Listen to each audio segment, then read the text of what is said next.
Todo mundo tem uma crença central. Crença central é uma ideia que você tem sobre você, sobre os outros e sobre o futuro e sobre o mundo. E você meio que enxerga o mundo via essas crenças.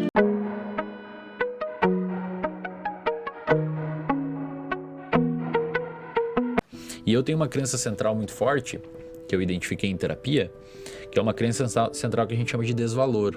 O que é isso? Você meio que acha que você não merece o valor das outras pessoas, que você não tem valor, né? Então o que isso implica? Implica em você eventualmente duvidar quando uma pessoa fala que gosta de você, implica em você ficar um pouco mais com o pé atrás quando uma pessoa fala alguma coisa de você. Tipo assim, do ponto de vista positivo, você tem meio que uma sensação geral e global de ineficiência. A sua forma de visualizar o mundo hoje, ela é orientada pelas experiências que você teve passada. Então, se você teve experiências passadas, por exemplo, relativamente traumáticas, ou você teve experiências passadas que foram reforçadoras do ponto de vista positivo do seu comportamento, o que significa isso? Então, você fazer um comportamento hoje e for legal, aumenta a probabilidade de você voltar a fazer esse comportamento. A gente chama isso de reforço positivo. O que significa isso? Você trabalha, por exemplo, no YouTube, você faz um vídeo que bomba, esse vídeo te dá um puta dinheiro de volta, uma puta recompensa.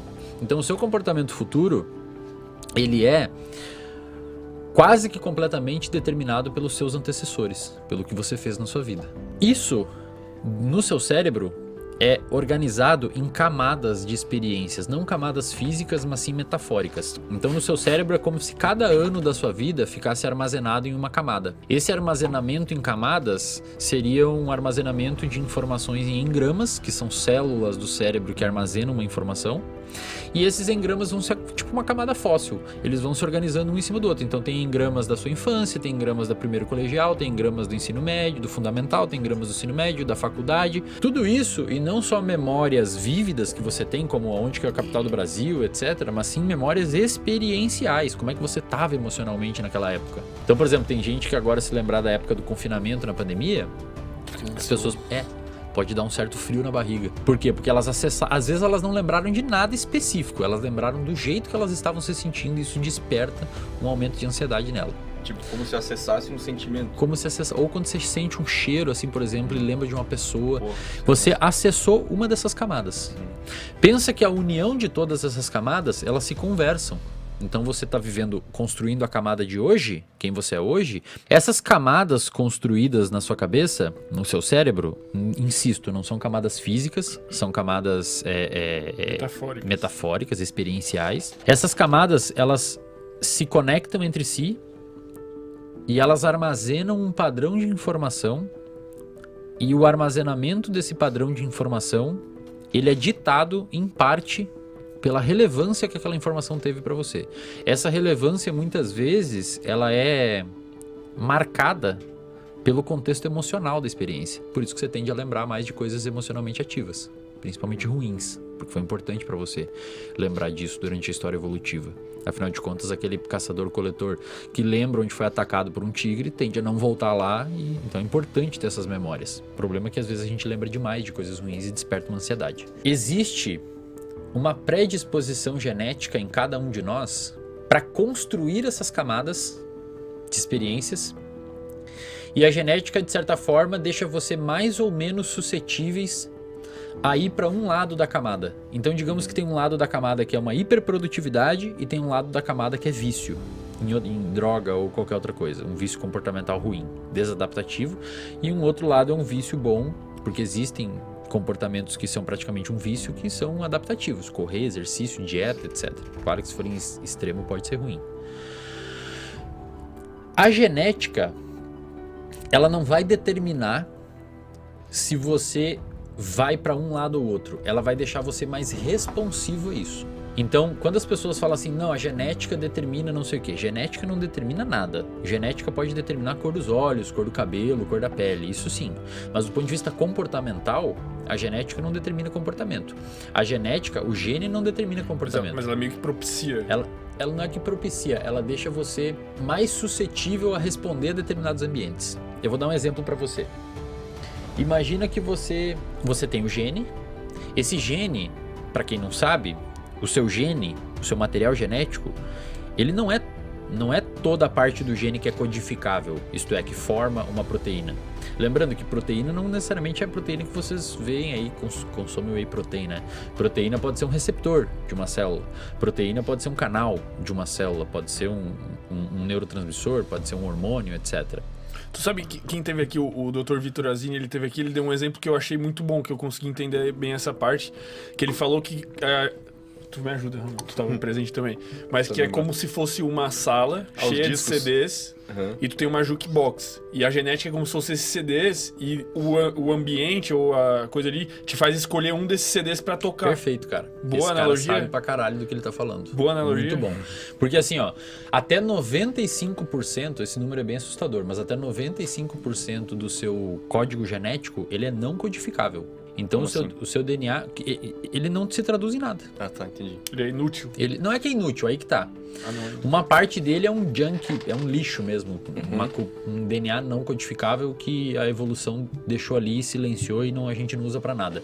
Mas uma outra parte desse DNA não codificável são fatores de transcrição. Ou elementos de transcrição. O que significa isso? É essa parte do DNA não codificável que manda a parte do DNA codificável codificar alguma coisa. E aí você me pergunta, quem que controla essa parte que controla o gene? Imagina que você é um roedor do deserto e você tem um gene no seu... uma parte não codificável do gene que é ativada por uma mudança de temperatura no ambiente.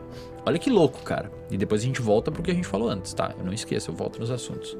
Olha que louco. Essa parte desse gene vai sentir uma mudança de temperatura no ambiente, então a temperatura subiu, vai ativar esses fatores de transcrição que vão ativar o DNA e pode ser que essa ativação de DNA sintetize alguma proteína envolvida na manutenção hidroeletrolítica do seu corpo.